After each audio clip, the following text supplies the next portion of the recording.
Shalom jemaat yang terkasih, mari kita mengikuti Sapa Sabda dari Pedoman Saat Teduh 4B GKI Residen Sudirman, Jumat 29 Mei 2020, dengan tema Turunnya Roh Kudus. Mari kita berdoa.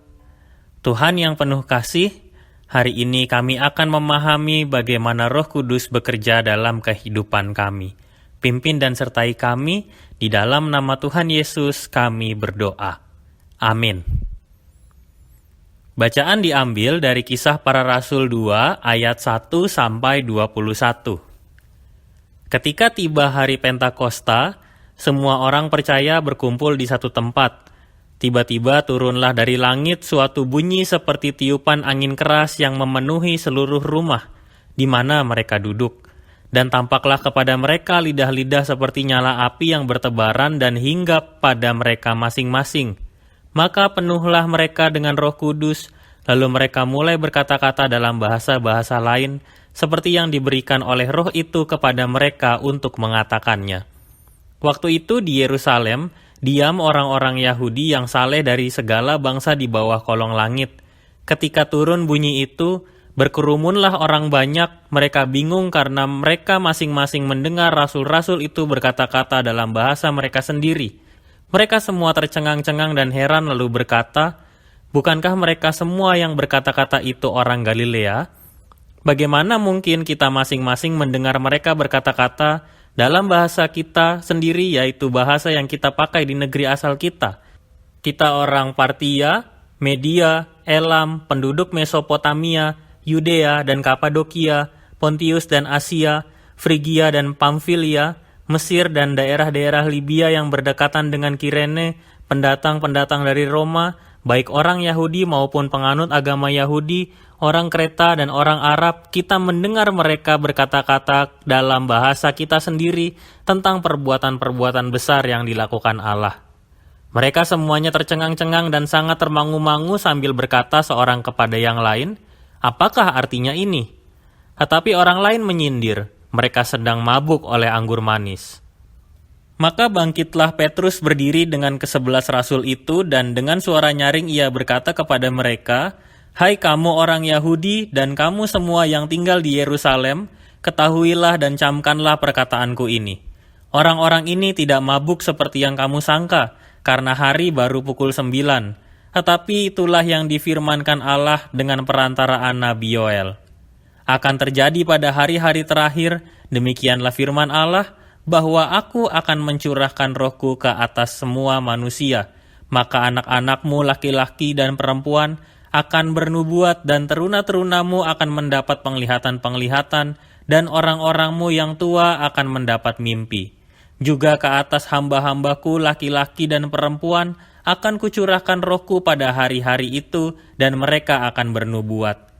Dan aku akan mengadakan mujizat-mujizat di atas, di langit, dan tanda-tanda di bawah, di bumi, darah dan api dan gumpalan-gumpalan asap. Matahari akan berubah menjadi gelap gulita dan bulan menjadi darah sebelum datangnya hari Tuhan, hari yang besar dan mulia itu. Dan barang siapa yang berseru kepada nama Tuhan akan diselamatkan."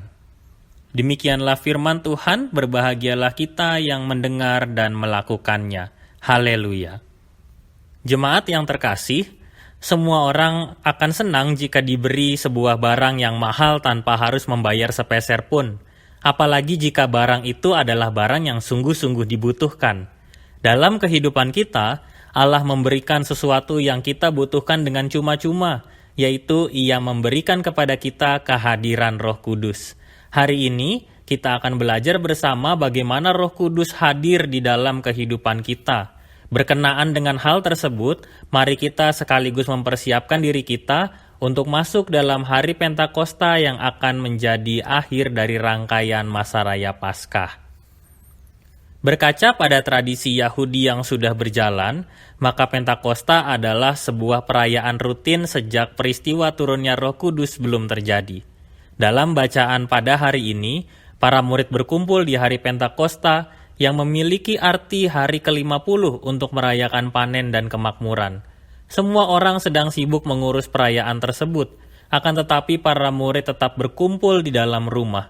Mereka menantikan apa yang pernah dijanjikan oleh Yesus Kristus ketika ia naik ke surga. Jadi, peristiwa Pentakosta sesungguhnya masih menjadi satu bagian utuh dari perjalanan kehidupan para murid bersama dengan Yesus. Ada dua bagian di dalam kisah ini, yaitu yang pertama ketika Roh Kudus turun kepada para murid, dan yang kedua ketika banyak orang menyaksikan peristiwa itu terjadi. Kisah ini sekaligus menjadi pengantar untuk menjelaskan bagaimana cara orang-orang menjadi percaya kepada Yesus Kristus sebagai Tuhan dan Juru Selamat mereka. Kehadiran Roh Kudus berdampak besar dalam seluruh unsur kehidupan.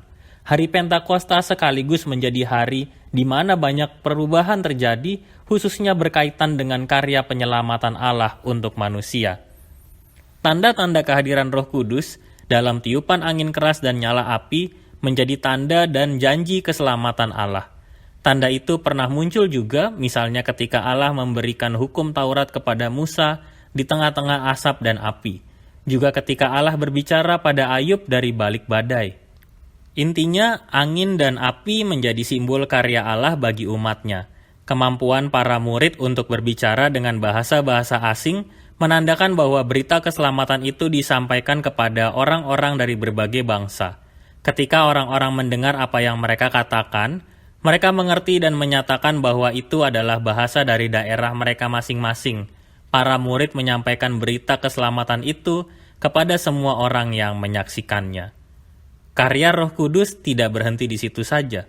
Petrus berdiri dan mengungkapkan berita Kristus melalui khotbahnya. Allah sedang memberdayakan orang-orang percaya. Petrus menyatakan apa yang telah Allah kerjakan di dalam kehidupan manusia, serta memberi kesaksian Allah yang sudah menubuatkan hal ini akan terjadi sejak masa yang lampau. Dengan demikian, karya penyelamatan Allah melalui Roh Kudus menjadi semakin lengkap. Bukan hanya sekadar menepati janji, tetapi juga sungguh-sungguh menyertai kehidupan manusia sepanjang masa. Mari kita merenungkannya.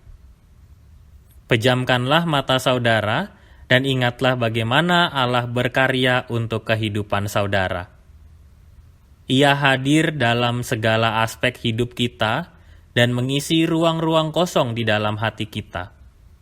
Roh Kudus menolong kita untuk semakin yakin dan percaya bahwa hidup kita ada di dalam tangan-Nya. Jika Roh Kudus mampu membuat banyak orang menjadi percaya kepadanya, apakah kondisi kehidupan kita saat ini juga menuntun kita untuk semakin percaya kepadanya? Mari kita berkomitmen. Aku mau melakukan satu tindakan baik kepada sesamaku untuk menghayati bahwa Roh Kudus menuntun di dalam kehidupanku. Mari kita berdoa. Tuhan, kami bersyukur karena Roh Kudus hadir di dalam kehidupan kami dan membuat kami semakin percaya akan kuasa-Mu. Dan kami juga berdoa agar Roh Kudus juga terus menuntun kami di dalam setiap aspek kehidupan kami. Di dalam nama Tuhan Yesus, kami berdoa. Amin.